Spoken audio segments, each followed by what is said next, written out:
미국의 유명한 사회학자 가운데 덩킨 와츠라고 하는 분이 책을 썼는데요. 그 책의 제목이 상식의 배반이라는 책입니다. 상식의 배반. 그 책에서 이렇게 얘기해요.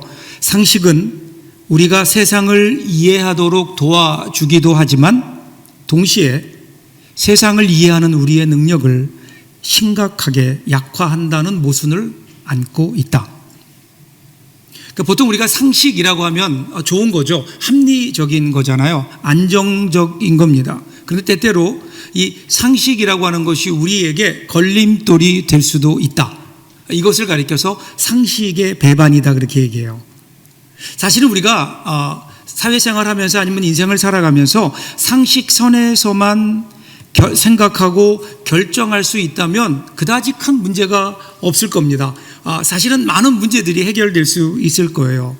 그럼에도 불구하고 상식이 우리에게 안정과 그 다음에 합리성을 주기는 하지만 그런데 획기적이고 역사적인 사건을 만들어낼 수는 없다는 거죠. 그래서 상식이 우리를 배신하면 식상하게 됩니다. 상식을 거꾸로 뒤집어 놓으면 식상이라는 말이 되잖아요. 우리 신앙은 어떨까? 우리 신앙이 분명히 상식적입니다. 그런데 상식적인 것에서 멈추면 그건 우리의 신앙이 아닙니다. 성경을 보시면요, 성경의 첫 시작부터 보면 완전히 상식을 뛰어넘는 선언이 나오잖아요. 태초에 하나님이 천지를 창조하시니라. 여러분, 상식이 아닙니다. 거기다가 무엇보다 우리 기독교 신앙의 출발은요, 기독교 신앙의 기초는 예수 그리스도에 대한 고백입니다. 상식적으로 예수님을 안다고 하는 것은 예수님이 훌륭한 분이다, 좋은 분이다, 세계 4대 성인 중에 한 명이다, 인류 역사에 큰 영향을 끼친 위대한 어떤 스승이다. 상식적으로 예수님에 대해 이렇게 생각할 수 있죠. 그러나 성경은 예수님을 한 번도 이렇게 상식적으로 소개한 적이 없습니다. 예수님이 누구시죠? 베드로의 고백과 같이 주는 그리스도시요 살아계신 하나님의 아들이십니다. 이것이 성경에서 얘기하는 예수님에 대한 고백이고 믿음인 겁니다. 예수님을 상식적으로 안다고요? 상식적으로 고백한다고요? 그럼 많은 사람들이 예수님을 상식적으로 알지만 거기서 멈춰버리기에 사실은 그에게는 구원의 믿음이 없는 겁니다.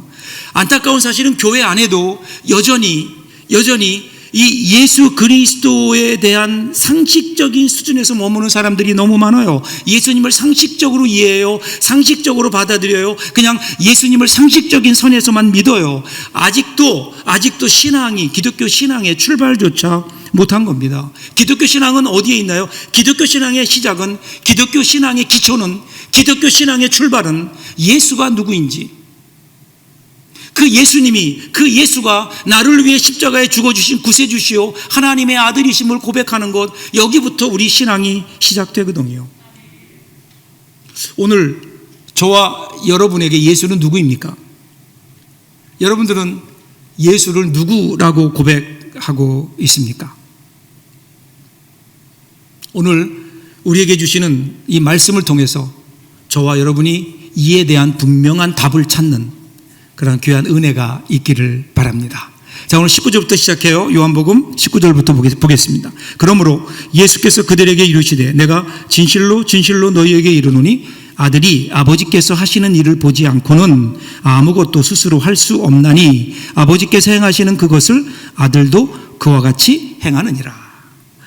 그러므로라고 하는 접속사는 앞에 있었던 사건으로부터 연결되는 거죠. 오늘 본문 앞에 바로 한 사건이 일어나요. 그 사건이 베데스다 연못가에서 38년 된 환자가 고침을 받는 겁니다. 예수님께서 38년 된 그 병자를 고치셨거든요. 그런데 문제는 예수님께서 그 환자를 고치신 날이 안식일인 거예요. 여러분, 유대인들의 율법에 따르면 안식일에는 노동할 수가 없거든요. 어디까지가 노동인가? 여기에는 많은 분분한 해석들이 있지만 그 당시에 유대인들은 예수님께서 38년 된 병자를 고치시는 모습을 보면서 그들은요, 한 생명이 구원받았다고 하는 경이로움보다는 그들이 율법을 어겼다고 하는 그러한 그 율법의 얽매였던 것 같아요. 그래서 예수님께서 생명 살리신 거는 보지 못하고 율법을 어겼다, 안식일에는 일을 하면 안 되는데 일을 했다. 이래서 예수님을 공격하기 시작하는 겁니다. 그래서 이에 대해서 예수님께서 그들의 이러한 공격에 이렇게 예수님이 대받아치십니다. 17절 보세요. 예수께서 그들에게 이르시되 내 아버지께서 이제까지 일하시니 나도 일한다 하시매. 이 말이요, 유대인들의 공분을 사게 합니다. 그렇지 않아도 화가 나 있는 유대인들에게 기름을 부은 격이죠. 그 이유는요, 안식일을 범한 것뿐 아니라 그가 하나님이라고 하는 신성 모독적인 발언을 했다는 겁니다. 즉 아버지와 자기가 하나라고, 하나님이 자기의 아버지라고, 자기는 하나님의 아들이라고. 그래서 이때부터 유대인들이 예수님을 죽이려고 하는 거예요. 이러한 상황 속에서 예수님께서는요, 그런 유대인들에게 혹은 제자들에게 하나님과 예수님과의 관계를 설명하시는 게 오늘 본문이에요. 어떻게 설명하십니까? 먼저 하나님을 아버지라고, 즉 예수님이 하나님의 아들이라고 소개하십니다. 그러면서 아버지의 일을 보지 않고는 아들이 스스로 할 수 없다. 그러니까 지금 예수님이 하시고 있는 모든 일들이 아버지께서 하셨던 일을 그대로 내가 보고 하고 있는 것이다. 이렇게 설명합니다. 그러니까 아버지가 행하시는 일을 보고 예수님께서 지금 그 일을 하신다는 거예요. 지금 너희들이 기이하게 여기는 38년 된 병자를 고쳤던 그 일도 사실은 그동안 하나님께서 하셨던 일을 아들이 내가 하는 건데 왜 그것을 이상하게 여기느냐? 이렇게 예수님께서 반문하시는 겁니다. 이어지는 20절도 보세요. 아버지께서 아들을 사랑하사 자기가 행하시는 것을 다 아들에게 보이시고 또 그보다 더 큰 일을 보이사 너희로 놀랍게 여기게 하시리라. 그 예수님께서 아버지께서 자기를 사랑하신다라고 표현을 해요. 그런데 여기서 사랑하신다라고 하는 이 헬라어의 표현을 보면 필레오라고 하는 단어를 사용해요. 보통 여러분 하나님이 누구를 사랑하신다 그러면 아가페라고 하는 단어를 사용하는데 여기서는 특별히 필레오라는 단어를 사용했어요. 이 필레오라고 하는 말은 친구 간의 우정을 얘기하거든요. 친구 간의 사랑을 얘기한 거예요. 그러니까 왜 여기서 필레오라는 말을 썼을까? 그러면 아버지와 나는 하나다라는 거예요. 동등한 관계다. 그리고 모든 비밀을 공유하는 관계. 여러분 친구는 모든 비밀을 함께 나누잖아요. 이러한 관계임을 나타내시면서 필레오라고 하는 그 말을 쓰시면서 아버지께서 나를 사랑하셨다. 그래서 모든 것을 나에게 다 보여주셨다. 지금까지 하셨던 것뿐 아니라 하나님이 하셨던 것보다 더 큰 일도 나에게 보여주셨다. 두 가지를 얘기하잖아요. 하나님이 그동안 행해 오셨던 것, 또 하나는 그보다 더 큰 일. 이렇게 두 가지를 말씀하세요. 먼저 하나님께서 지금까지 하셨던 일들 21절입니다. 아버지께서 죽은 자들을 일으켜 살리신과 같이 아들도 자기의 원하는 자들을 살리시느니라. 그러니까 20절에서 하나님이 행하셨던 것, 해오셨던 것, 그게 뭐냐면 지금 아버지께서 죽은 자들을 일으켜 살리신 것이라고 하는 겁니다. 그러니까 하나님께서 지금까지 죽은 자들을 살리셨던 것처럼 그 하나님의 아들인 예수님도 자기가 원하는 자들을 살리신다라는 거예요. 이 사역이라는 거죠. 다시 한번 강조하는 거예요. 내가 바로 하나님의 아들이고 내가 곧 하나님이고, 그래서 하나님이 나의 아버지고 내가 하나님의 아들이다. 지금까지 하나님이 해오셨던 그 일을 그대로 한다. 또 하나 더 큰 일도 한다. 22절 보세요. 아버지께서 아무도 심판하지 아니하시고 심판을 다 아들에게 맡기셨으니, 이렇게 나와요. 여러분 구약을 보면 하나님의 심판하시는 모습이 많이 등장하잖아요. 물로 세상을 쓸어버리신 적도 있고요. 소돔과 고모라는 불로 완전히 태워서 없애기도 하셨고요. 죄악으로 가득 찼던 이집트, 여러분 이집트에는 10가지 재앙을 통해서 하나님께서 그의 진노를 나타내셨잖아요. 그런데 이제 하나님께서는 더 이상 이 세상을 향하여 세상의 심판과 세상의 구원에 대해서는 하나님이 더 이상 관여하지 않으시겠다는 거예요. 그리고 그것을 누구에게 위임해서 예수님께 위임했다는 거예요. 예수님께. 그 아들에게 다 맡기셨다는 거예요. 이게 여러분 무슨 의미일까요? 아들에게 다 맡기셨다. 이게 무슨 의미일까요? 여러분 하나님께서 만약에 하나님의 본래의 이러한 모습대로 하나님의 영광 가운데 우리 가운데 나타나신다면 그러면 여러분 어떻게 될까요? 이사야 6장 5절을 보면 우리가 미루어 알 수 있죠.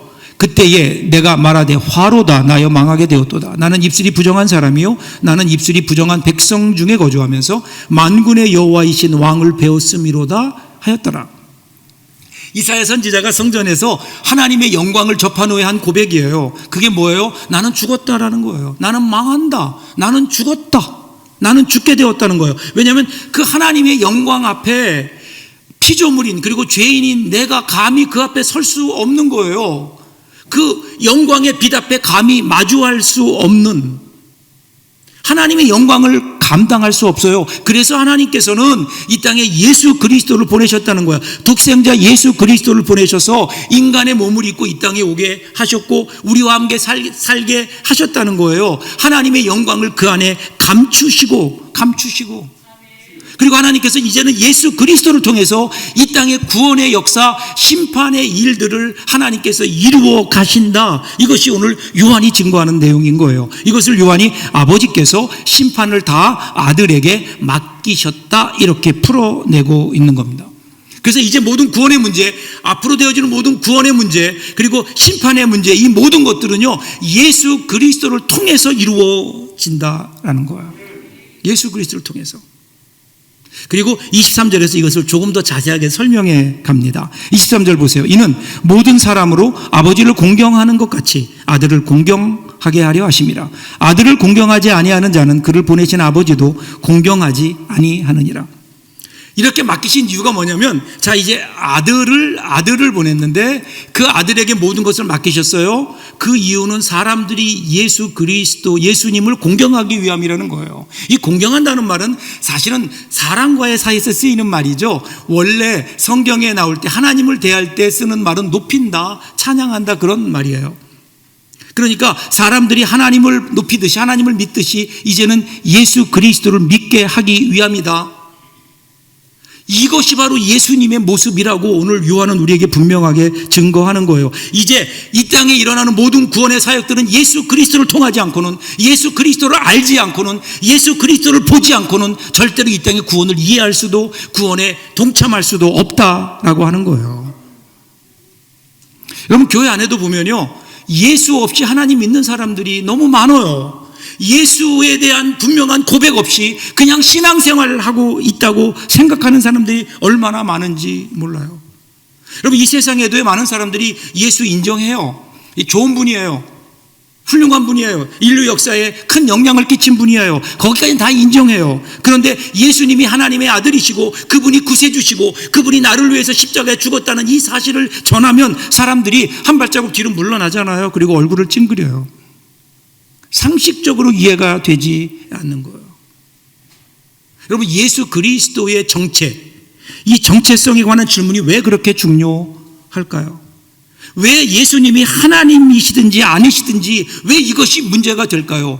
여러분 거기에는 분명한 하나님께서 이제는 예수 그리스도를 통해서 이 땅의 구원의 문제를, 이 땅의 새로운 생명의 문제를 풀어가시겠다고 하는 하나님의 분명한 선언이 있기 때문에 그래요. 그래서 그 예수님을 분명히 알지 못하면 우리가 구원을 알 수도 없고 그리고 구원 동참할 수도 없어요. 그래서 예수님께서 물으시잖아요. 너희는 나를 누구라고 하느냐? 제자들에게 물었더니 베드로가 뭐라 그래요? 주는 그리스도시요 구세주시요 살아계신 하나님의 아들이십니다. 그랬더니 예수님께서 내가 너의 고백 위에 교회를 세우겠다는 거예요. 그리고 그 고백 위에 세워진 그 교회는 감히 음부의 권세가 절대로 넘보지 못한다. 이 고백 위에 세워진 신앙, 이 고백 위에 세워진 믿음 흔들리지 않는 거예요. 근데 우리 믿음이 이 고백이 없으니까 혹시 흔들리는 것은 아닐까? 제가 좋아하는 C.S. 루이스라고 하는 분이 쓴 책 가운데 순전한 기독교라는 책이 있어요. 나중에 여러분 꼭 읽어보셨으면 좋겠어요. 이 책에서 이렇게 얘기해요. 이제 여러분은 선택을 해야 됩니다. 예수님은 하나님의 아들이었고 지금도 하나님의 아들입니다. 그것이 아니라면 그는 미치광이거나 그보다 못한 인간입니다. 그러기에 우리는 둘 중에 하나를 선택해야 됩니다. 사기꾼이라면 그를 떠나십시오. 아니면 그 발 아래 엎드려 하나님이요 그리스도이십니다라고 우리는 고백하며 그분을 따라가야 됩니다. 중간은 없습니다. 중간은 없습니다. 그러니 위대한 인류의 스승이니 어쩌니 하는 선심성 발언에는 편승하지 마십시오. 예수님은 우리에게 한 번도 이러한 여지를 준 적이 없습니다. 예수님은 분명하게 말씀하셨잖아요. 제가 이런 말을 하는 것은 나는 예수를 위대한 도덕적 스승으로는 기꺼이 받아들이지만 자신이 하나님이시라는 주장만큼은 받아들일 수 없다는 어리석기 짝이 없는 말들을 그 누구도 못하게 하기 위함입니다. 오늘 저와 여러분의 고백은 어떻습니까? 혹시 우리도 중간쯤 있는 것 아닐까? 예수를 믿기는 믿는데 그냥 거기까지만, 상식적인 선에서만. 여러분, 예수님을 단 한 좋은 어떤 스승이라고 믿는 것은요, 여러분, 기독교의 믿음이 아닙니다. 예수님께서는 분명하게 부인할 수 없게 순간순간 매 순간마다 예수님은 하나님이라고 주장하셨고요, 이 땅에 오신 목적이 십자가의 죽으심으로 이 땅을 구원하기 위해 오신 우리의 구세주라는 사실을 계속해서 반복해서 집요하게 한 번도 여기서 빗나가지 않고 강조해 오셨다고요. 만일에 예수님께서 정말 하나님이 아니시라면 그는 거짓말장입니다. 그러기에 우리는 선지자나 좋은 선생이 될 수도 없는 거예요. 중간은 없다고요. 여러분들에게 예수는 거짓말장이든지 아니면 여러분들이 믿고 따라야 될 여러분의 영혼의 구세주요 하나님의 아들이신 거예요. 오늘 저와 여러분의 고백은 어떻습니까? 예수 없는 신앙, 그것은 기독교 신앙이 아닙니다. 왜냐하면 하나님께서 예수 안에 구원과 생명의 역사를 이루어 놓으셨기 때문에. 그래서 여러분, 그 구원의 역사를 24절에서 이렇게 설명하잖아요. 내가 진실로 너에게 이르노니 내 말을 듣고 또 나 보내신 이를 믿는 자는 영생을 얻었고 심판에 이르지 아니하나니 사망에서 생명으로 옮겼느니라. 그럼 이 분명한 고백이 없으니까, 이 예수에 대한 고백이 없으니 우리의 신앙이 흔들린다고요. 그래서 당신은 구원받았습니까? 받은 것 같기도 하고 안 받은 것 같기도 하고. 당신 영생을 얻었습니까? 영생이요? 글쎄, 그거는 잘 죽어봐야 알 것 같은데요.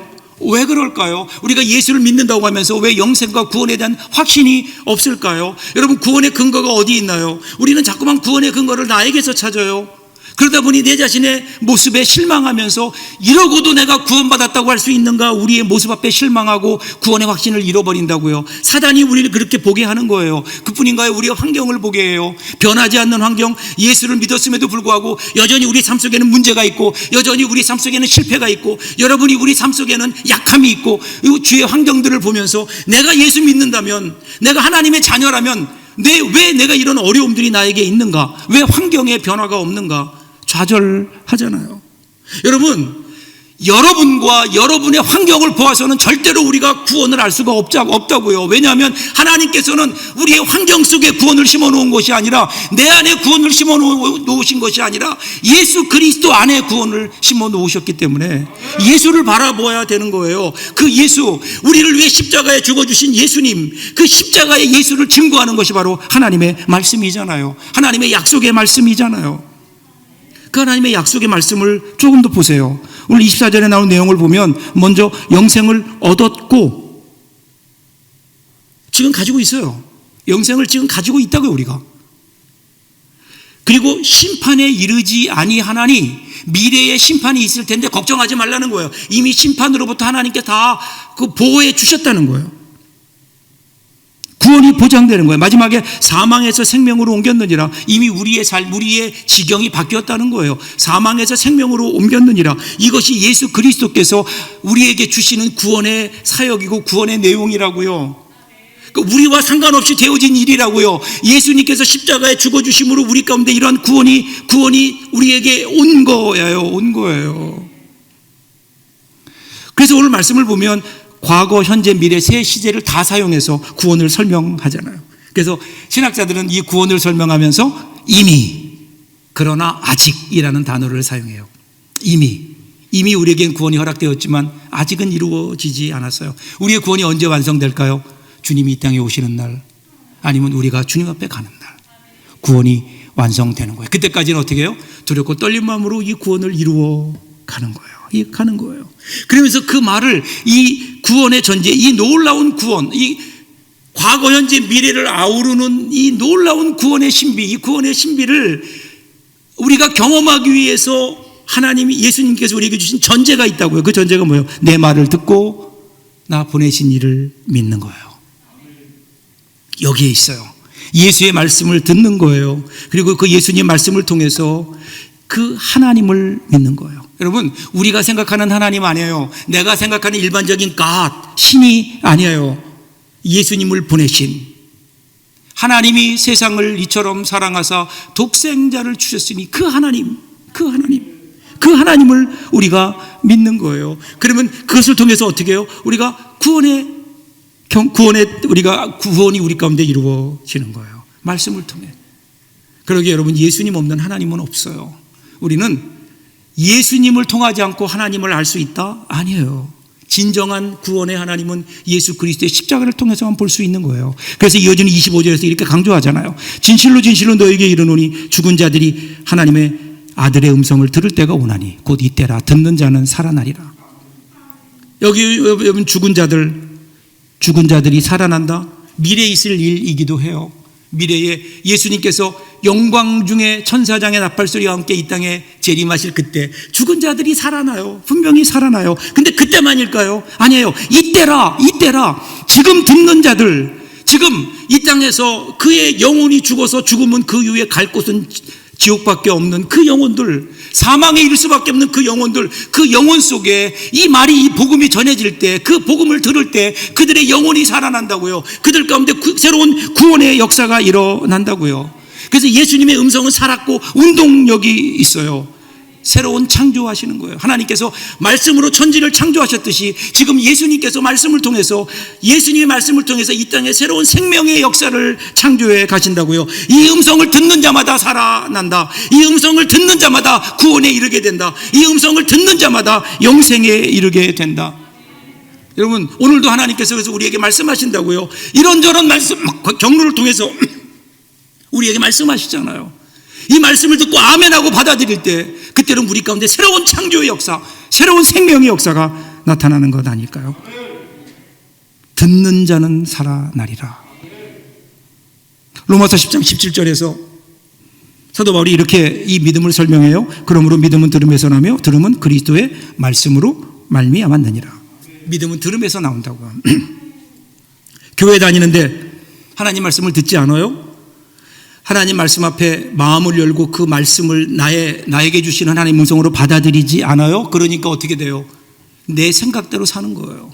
말씀은 따로, 내 생각 따로, 내 말씀대로 살아가요. 이것은요, 그냥 종교 생활이에요. 여러분, 예수 믿는다고 하는 것은 내 생각대로 사는 게 아니에요. 하나님의 말씀이 내 가운데 임하고 그 말씀대로 살아가는 사람 아닐까요? 여러분, 우리가 생각하는 대로 살지 않으면 그러면 사는 대로 생각해요. 그러면 그 인생은 불행한 거예요. 우리가 주님의 생각대로 살지 않으면 우리는 다른 사람들 사는 대로, 세상 사람 사는 대로 살아갈 수밖에는 없잖아요. 오늘 저는 저와 여러분에게 이 새로운 역사가 있기를 간절히 소원합니다. 오늘 주님의 음성을 듣고 우리 가운데 새로운 생명의 역사가 일어나서 우리의 눈이 이전에 보지 못했던 하나님의 영광을 보고 우리의 귀가 이전에 듣지 못했던 구원의 복된 소식을 듣는, 여러분, 그런 은혜가 오늘 저와 여러분들에게 있기를 주님의 이름으로 축복합니다. 아프리카에서 어떤 사냥꾼이 사냥을 하는데 어미를 잃어버린 새끼 사자를 하나 발견해요. 불쌍해 보여서 그래서 사자를 데려옵니다. 집에 데려와서 그 키우는 개들과 함께 그곳에서 함께 키웠어요. 그러니까 여러분이 사자는요, 자기가 그냥 개인 줄 알고 자라는 거예요. 개인 줄 알고 자라나요. 근데 어느 날 거대한 숫사자 한 마리가 사냥꾼 집 근처를 다니면서 울부짖습니다. 사자후라고 하죠. 사자가 소리를 바랍니다. 그러니까 이 사자의 사자후 앞에 그 옆에 있던 모든 개나 강아지들은요, 꼬리를 감추고 비명을 지르며 놀라는 거예요. 숨는 거예요. 그런데 이상하게 이 새끼 사자는 놀라는 것이 아니라 이상하게 가슴이 뛰기 시작하고 가슴에 어떤 온몸에 힘이 솟아오르는 것 같고, 그러면서 무기력한 팔과 다리에 강한 힘이 솟아올랐고 드디어 그 계집을 박차고 뛰어넘습니다. 그리고 그 새끼 사자 앞에 펼쳐진 것은 넓은 사바나의 초원이었죠. 사자로 돌아가는 거예요. 호세아 11장 10절 말씀 보세요. 그들은 사자처럼 소리를 내시는 여호와를 따를 것이라. 여호와께서 소리를 내시면 자손들이 서쪽에서부터 떨며 오되. 하나님께서 말씀하시면, 하나님이 사자오를 바라시면 그의 자녀들인 성도들이 이 세상 속에 숨죽이고 있다가 그냥 아닌 것처럼 살아가다가 그 말씀을 듣고 힘이 돼서 하나님 앞에 모인다는 거예요.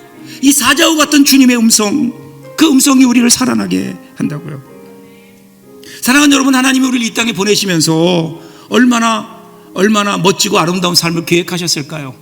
저와 여러분을 통해서 하나님께서 보고자 하시는 분명한 하나님의 뜻이 있지 않았을까요? 우리가 그런 사람들이라고요. 그런 우리를 위해서 예수 그리스도를 이 땅에 보내주시고 십자가의 죽으심으로 우리에게 새로운 생명을 허락하셔서, 그래서 오늘 우리가 이렇게 살아가고 있는데, 하나님께서 우리를 향한 그 귀한 삶을 하나님이 보고 싶어 하시는데, 오늘 우리는 이 음성을 듣지 못한 채, 이 하나님의 사자오를 듣지 못한 채 그냥 오늘 우리에게 주어진 삶 속에서 오늘 우리는 무엇을 먹을까, 무엇을 입을까, 무엇을 마실까, 여기에만 우리의 모든 삶의 목표를 맞추고 그렇게 살아가고 있는 거 아니냐 말이에요. 오늘 우리 주님께서 오셔서 우리에게 사자오를 바라세요. 일어나라고요. 하나님 사람답게 살라고요. 구원받은 하나님의 자녀답게 좀 제대로 살라고요. 하나님께서 사자오를 발휘하시잖아요. 밤새도록 그물을 던졌지만 고기 한 마리 잡지 못했던 베드로에게 찾아오셔서 깊은 곳에 가서 그물을 던져라. 주님의 사자오입니다. 이 말씀 앞에 순종할 때 베드로는요, 밤새도록 고기 잡았지만 잡지 못했던 그 자리에서 그물이 찢어질 정도의 고기를 잡아요. 이것이 주님의 역사입니다. 이것을 경험한 베드로가 뭐라고 나중에 고백하나요? 그가 성전에 들어가다가 성전 옆에 날 때부터 걷지 못하는 장애를 가진 한 거린을 만나죠. 그가 돈을 달라고 구걸하니까 그에게 이렇게 얘기하잖아요. 은과 금은 내게 없지만 그러나 내게 있는 것을 너에게 주는데 곧 나사렛 예수 그리스도의 이름으로 명하노니 일어나 걸어라. 이것이 여러분 작은 사자오 아닐까요? 주님의 말씀을 들은 우리들은 그 주님의 말씀을 듣고 우리도 이렇게 선포하며 이 땅에 생명이 없는 이곳에 생명을 전하고 구원이 없는 그곳에 구원을 전하는, 그때 여러분 그곳에 찬양이 있지 않을까요? 기뻐 뛰며 찬양하는. 사랑하는 여러분, 올 한 해 우리가 이렇게 살 수 있기를 간절히 소원합니다. 주님의 음성을 듣고 주님의 사자오를 듣고 힘있게 일어나서 우리도 이 세상을 향하여 사자오를 외치며 이 땅에 하나님의 일을 이루며 살아가는 진정한 예수 신앙 가진 저와 여러분들 될 수 있기를 주님의 이름으로 축복합니다. 기도하겠습니다. 조용히 기도할 때